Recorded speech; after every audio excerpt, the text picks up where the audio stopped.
Datang seorang jamaah menemui saya, Ustadz Somad, saya kena penyakit insomnia, gak bisa tidur malam.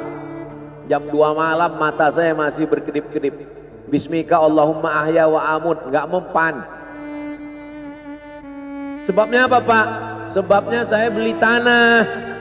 Setelah beli tanah, tanam kelapa sawit, dipupuk, dijaga, 3 tahun berbuah. Pas mau dipanen, sudah dipanen orang duluan. Ternyata tanahnya bermasalah, dibawa ke pengadilan, dia yang menang. Akhirnya sampai jam 2 malam gak bisa tidur. Apa yang terlintas dalam pikiran? Kenapa beli tanah, kenapa tanam sawit, kenapa beli tanah, kenapa tanam sawit, kenapa diambil orang, kenapa dulu gak ternak ikan aja, kenapa gak ternak puyuh. Berbulan-bulan gak bisa tidur.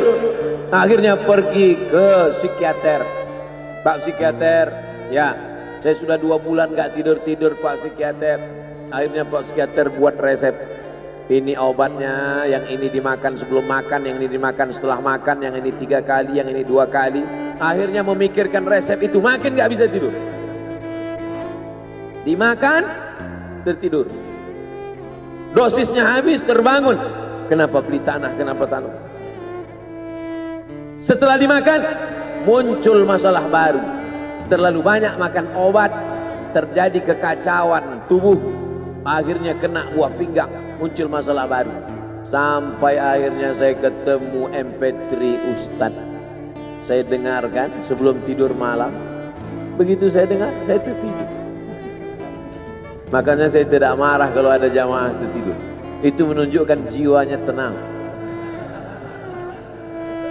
Karena dia tidak kena penyakit insomnia.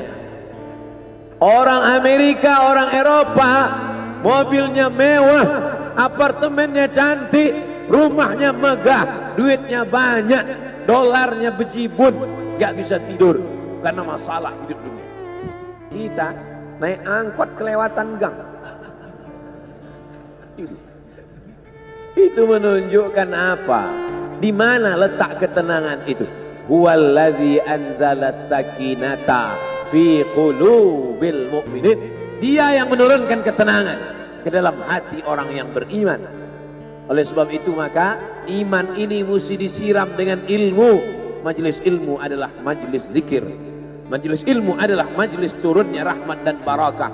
Majtama'a qaumun fi baitin min buyutillah. Sekelompok orang berkumpul di rumah Allah, yatsluna kitab Allah, membaca ayat-ayat Allah, wa yatadarasunahu fima bainahum, mengkaji isinya.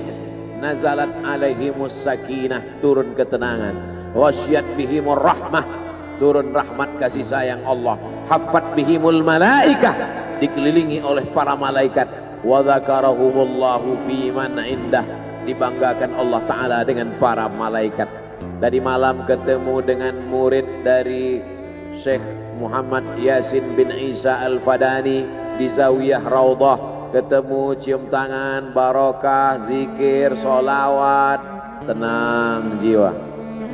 Lalu kemudian subuh ini ketemu dengan Abah Raud, ketemu dengan para penghafal Quran, ketemu dengan santri-santri, tenang jiwa.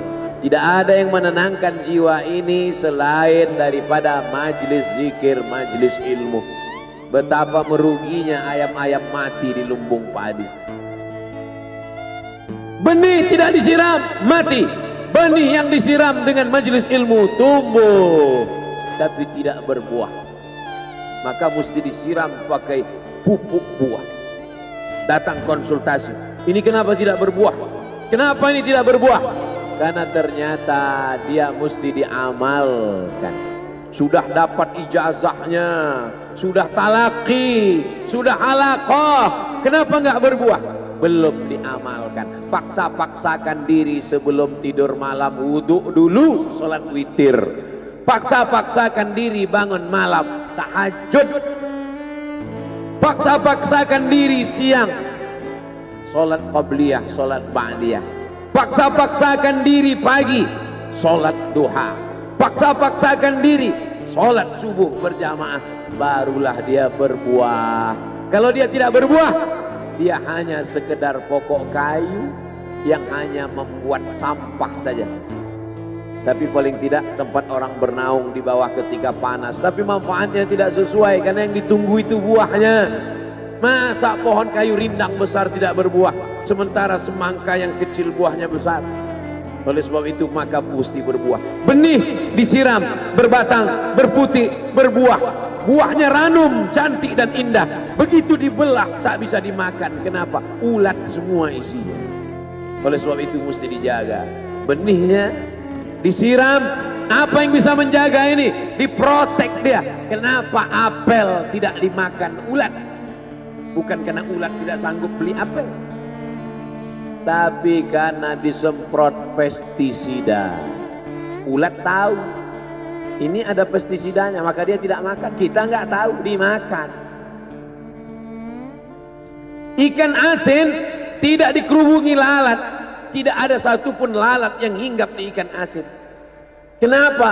Karena lalat tahu ikan asinnya pakai formalin. Manusia nggak tahu. Pintar mana manusia dari lalat? Jangan jawab.